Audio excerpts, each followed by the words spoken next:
and gentlemen, welcome back to the Managerial Outcomes channel, a channel that lacks rules and oversight. It is not governed by any sort of Geneva Convention, and it never was, nor shall it ever be. Got it? I don't want you here, and I don't want you here. I'm stuck with you. Today I am going over something a little bit maybe nerdy, a little bit weird. It kind of fits the second channel, and I wanted to talk about a loadout that I kind of put together of all the stuff I got, mainly to revolve around the Scar H. Now, the Scar H is a video that we're working on, and hopefully by now, the loadout video should go well with the Scar H video itself on the main channel. Now, I want to do this on the second channel because the main channel video will be mainly focused around the gun itself. While as this video, I can kind of rabbit hole off, do some more fun kit breakdownage of what I was thinking when building a kit around this gun, because guns themselves are cool, but a lot of times the kit that go with them are also just as important. So that being said, let's kind of dive into some of the kit. So essentially, my thought process was I was going to do no armor for this type of video, though I could still technically run it with armor with the slick. And we've also filmed the video talking about body armor versus chest rigs. But for this video, I went with just a chest rig and belt line kit combo. I've ran that with battle rifles in the past. I have a video where I have the FAL on and I'm running essentially an old Fairday and Sons chest rig with a British pattern, I believe. What pattern webbing is that? I'm totally blanking, but it's British pattern webbing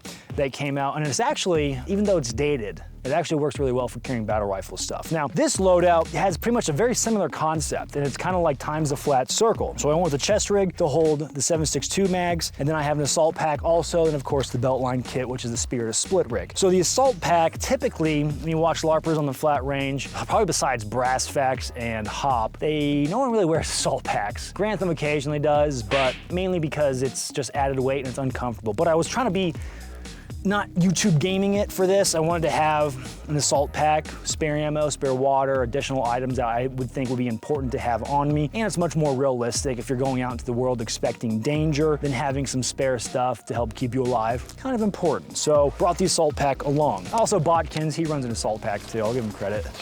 So we'll kind of go over the assault pack too. We'll save that for real quick. So thought process was I wanted to carry as much 7.62 by 51 as possible. And I think I almost accomplished it. I could technically double stack this chest rig with the Scar mags. I may do that because on this loadout, God, this is such a nerdy video, but I love it.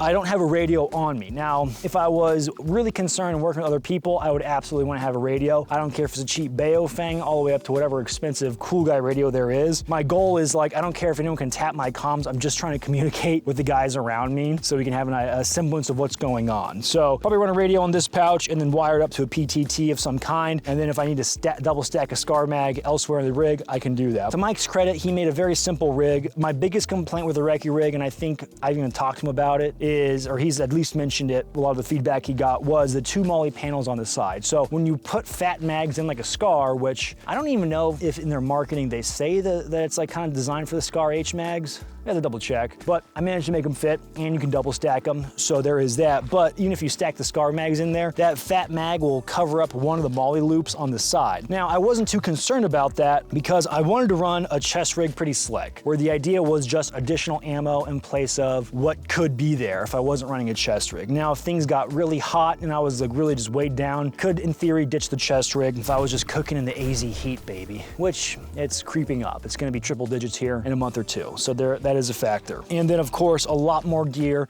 with the split rig. This is not a crazy concept, guys. This is a concept that dates back to even the Vietnam days with the MACV-SOG guys using Chi-Com rigs they got from dead guys and then stacking their issue gear over that. So it's nothing new under the sun. It's not revolutionary. It's just an idea I've been playing with in the 21st century. So I thought it was fun and I think it's neat to go over. So the Recce rig, very simple setup in that sense. So we'll dump off and we'll kind of dive more into the split rig. The split rig is actually something we've gone over on the channel before. I have added some stuff to it. So the split rig is where things for this kit get interesting, and I'm trying not to be too redundant going over the split rig itself, but more so what I did with it in pertaining to this video. Now, keep in mind, certain things things are gonna be missing from this kit that I would consider essential, like certain batteries, other utensils, gun cleaning kits that I would have in here. I still want to capture the weight and the feeling of the more important items. Those additional stuff don't weigh too much, like small batteries, gun cleaning kits. You can usually keep them pretty light, a little bit of lube, some cleaning materials. So certain things are missing, but I have some, in my mind, very important things in the modern day. So like first really important thing in my mind is water, especially being in Arizona. So we have 2 liters in the butt pack.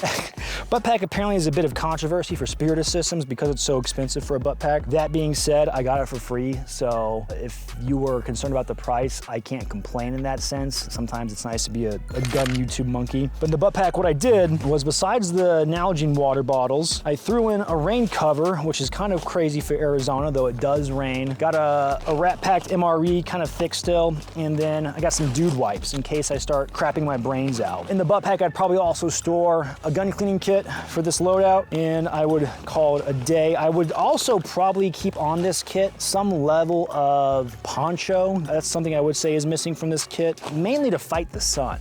The big orange sky and the balls. Arizona, it gets very hot, and though there's places out in the desert to find shade, you just never know, depending on where you set up in the great LARP scenario that you have for yourself in the head. I was thinking about that though, where it's like, listen, I ideally would have some sort of poncho lining that I could string up and then keep myself a little bit more shaded. Nothing in this rear pouch just yet. Like I was saying, would store a little bit more in there. Now I did do some mods to the Nalgene. I thought it'd be fun to rattle can it, and then I was like, well, what if I drop my Nalgene somewhere? Am I gonna be able to find it, especially if it's like lower light conditions? So I put a little blue tape around it just to help it stand out. You can't see it when it's in the pouches. And then to try and make my life a little bit better, duct taped some paracord around the Nalgene for trying to get it out. I find my range of mobility when this thing is on, getting to the water, probably would become a team effort. If I had a buddy, I'd be like, hey, can you get my Nalgene real quick? Take some sips, and then, hey, can you put it back for me? Or I would have to take the rig off completely to get to the Nalgene. It's a small detail, but to me it's important. Now, one thing I added on here in a weird way would be 2 cheap dump pouches.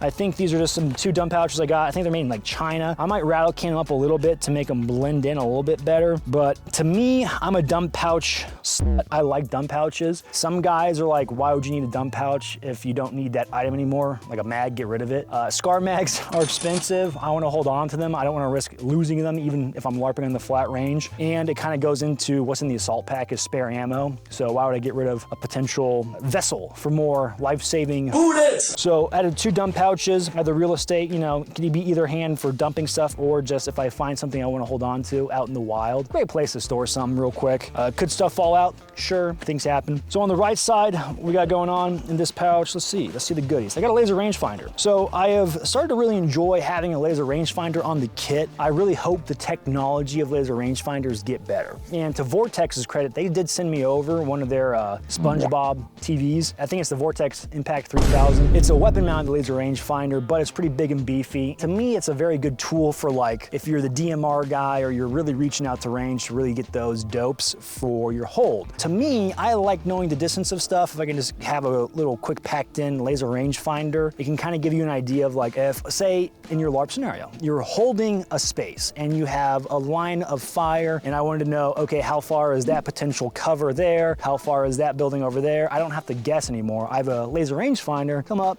inlays it, and okay, it's 112 yards away, or oh, that's 400 yards away. In video games, I play a lot of Hell Let Loose. In that game, what's cool about being a World War II soldier is that you have a built-in laser rangefinder. And what I mean by that in that game is that you can mark potential enemy danger by clicking a button, and it gives you an exact number with how far they are. Pretty cool for World War II tech that never existed. But we have that technology in modern times, so I would think, hey, why not use it? Because you can say, at least I can get a guess of my hold for what I want to do. All right, that hill over there is about 1,000 yards away. Very neat. Now in this pouch, I also have some very sensitive items. Wrong pouch. So in this pouch, got some smoke grenades. They kind of sit in there loosely. I could probably fit some more stuff in there underneath the smoke grenades. Now the sad part is in the civilian world, we don't get the cool M18 smoke grenades, so I had to settle for some Mil-X smokes. Should do the job. Been holding on to them, haven't used them just quite yet until I get some replacements for them, you know, for the LARP. So I understand understand, yes, I know I'm a nerd, but I love this stuff. So then we have the kind of more multi-purpose, I think they call it their spud pouch, stack 2 SCAR 17 mags in there. And then we have underneath this, the Roll 1. So got an IFAK kit in there with some of your IFAK-y things, gauze, gloves, chest seals. I need to get some other stuff in there that I want to add to it, but nice little spot to put an IFAK. Now on the left side, got some just kind of like tools, got some electrical tape, got some face paint, headlamp, kind of important stuff. Yeah, like I said, there's definitely some stuff missing. If you're a hardcore infantry guy and you just know all these intrinsic things, definitely let me know what else I should get that are good things to have of value. I find that the guys that have gone through schoolhouses when it pertains to like infantry kit, like my buddy Blue Jean Operator, I think of him very fondly. He's like, hey man, you should really check this out or get this, add it to your kit. I will take his word at gospel. And being a prior Ranger, because I consider the Rangers expert infantrymen. So, a side tangent that you may have, here are my sensitive items. Got a thermal monocular from AGM, got my dual tool nods from Nocturne Industries. I like keeping this stuff on me because to me, it's a really good way to see what is out there, both at the dark and if there's potentially someone hiding that you don't know is there. Maybe they're concealed some way, but they're giving off a heat signature. Don't have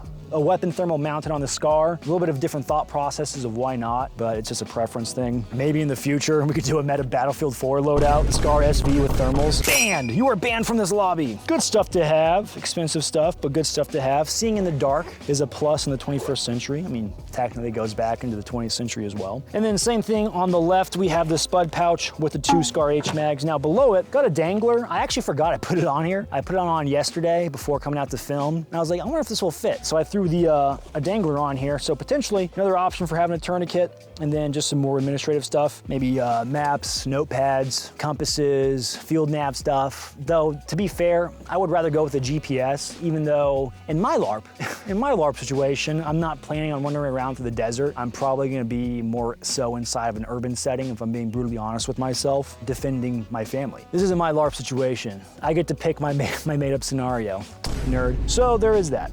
I like that it fits. I like the added option. I will say one thing about the split rig that kind of does drive me crazy is with the big pouches, with the Roll 1, with the dangler, I feel stuff on the front of like my hips towards the top of my thighs. And when I'm moving, I don't like anything restricting my movement whatsoever. It's just, it makes me mad. It makes me shake and then pee my pants, but it's not terrible and it's something you can get used to. So flipping it over, we get to the inside part of the split rig, and you can kind of see how ghetto-ly I attach these really cheap dump pouches. But we got a Tour serpent knife, I believe it is, with a Tonto blade. Wow, neat. You know, I like having a fixed blade to some capacity on my kit, especially if it's the end times. If I get snagged up on something, if I get caught up, would be nice to untangle myself if I need to cut anything. And then you got 2 tourniquets on each side, as well as mirrored with 2 SCAR mags kind of hidden in there. Now, the SCAR mags kind of sit low in the rig, and I've been doing some shooting with this rig, so getting to those mags, really kind of tricky. But it's nice that they're in there. They sit close to the body. If I really wanted to, probably take those and stack them on. So when I bought the SCAR, I only bought 10 additional mags. It came with 1 mag, so 11 mags total. I am carrying all the SCAR mags that I can, and yes, they are heavy when they are fully loaded. Who would have known? 760x51 was so heavy. That's actually pretty quick rundown of the split rig, how I have it equipped with the SCAR. Now you may be wondering, dude, why would you make this video of this loadout? Well, a thought process that kind of goes into it is you could potentially learn from my mistakes or from what I benefit from at no cost whatsoever. Now it's a cost to me, so we do have to thank the sponsor of this video, which is going to be... All right, so I noticed with the SCAR kit in this video that the assault pack sits rather high on the body when I'm running the Spiritus split rig. Now the thing is that for a lot of that beltline kit that I like to call it, typically I run it higher up on my person.